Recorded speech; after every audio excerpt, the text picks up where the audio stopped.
Hello, it is Fiorentina, and I am going to come to you today to read to you from my book, Simple Abundance.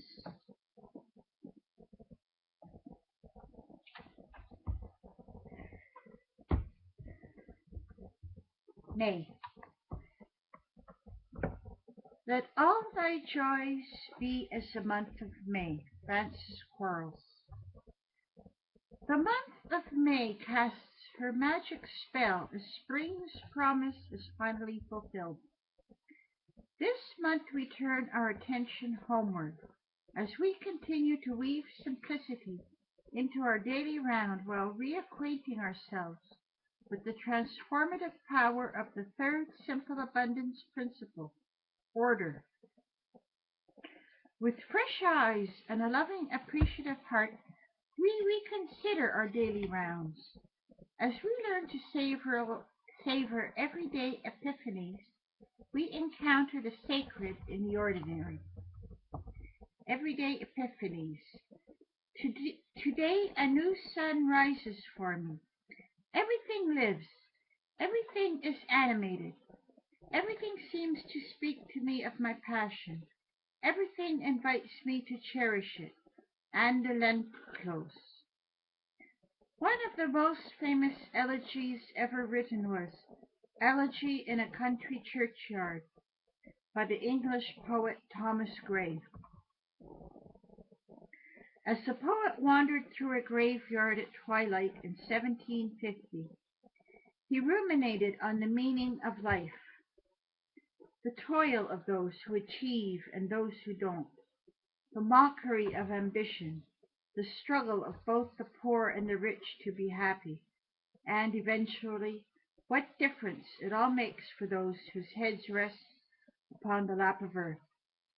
Not much, Gray decided. Simple joys are forever gone.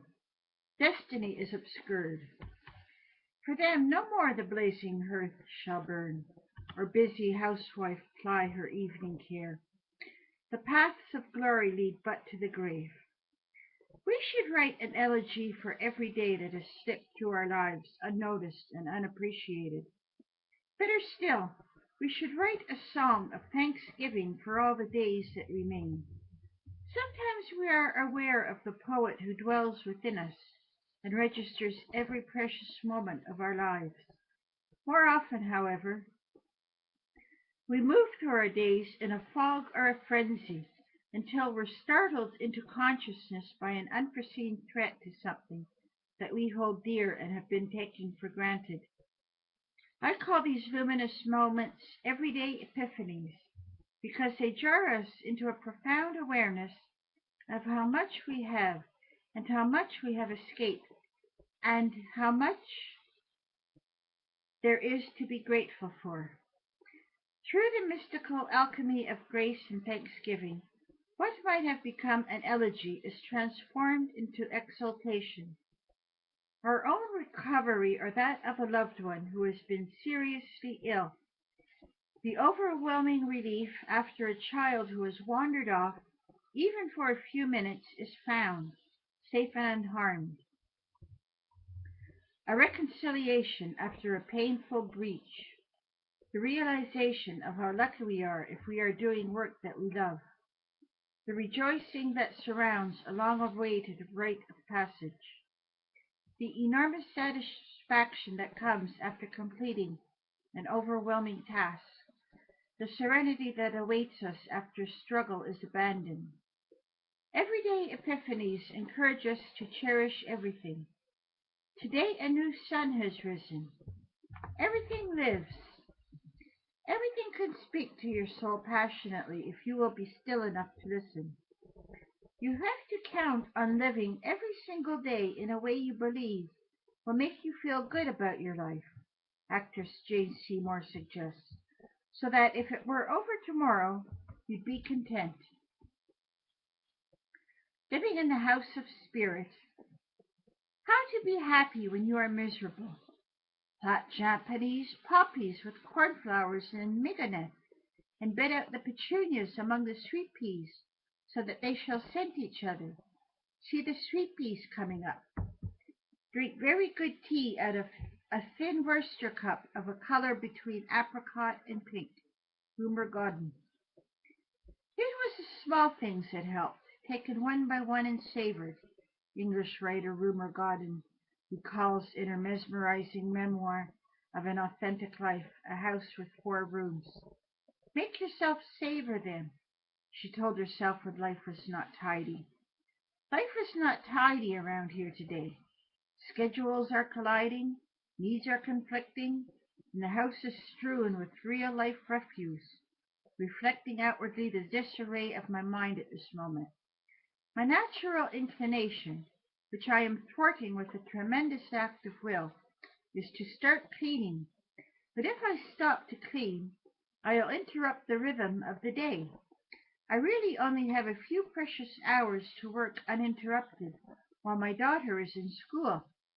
A few precious hours to hold one thought in my head and follow it word by word to its completion, even if it takes all morning. One of the reasons I love Rumour Godwin's writing is that she stitches the colorful threads of her extraordinary life, domestic, creative, and spiritual, with such deftness. The hem that seems to hold her life together rarely pulls or gapes, the way mine does more often than I care to admit. She began her career in 1936, and in nearly 60 years has written 57 books, novels for both children and adults, nonfiction, short story collections, and poetry. Many of her renowned novels, which are very mystical, celebrate the fruitfulness of real life, the magic, the mystery, and the mundane. The New York Times noted that she was a writer who belongs in that small exclusive club of women. It includes Isaac Dinesen and Beryl Markham, who could do pretty well anything they set their minds to, hunting tigers, bewitching men, throwing elegant dinner parties, winning literary fame. Of all her books, however, it is her memoirs that are my favorites. I am captivated by how she lived, nurtured a family, and created many homes out of shells of houses all over the world while writing almost continuously. She is a glorious storyteller, but no story is as riveting as real life. The sole craft of creating and sustaining safe havens, set apart from the world, in which to seek and savor the small authentic joys, is a recurring theme in her work, whether the haven is behind convent walls or in the nursery at the top of the stairs.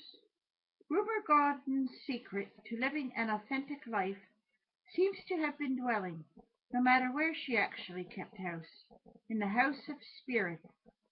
There is an Indian proverb or axiom that says that every one is a house with four rooms, a physical, a mental, an emotional, and a spiritual.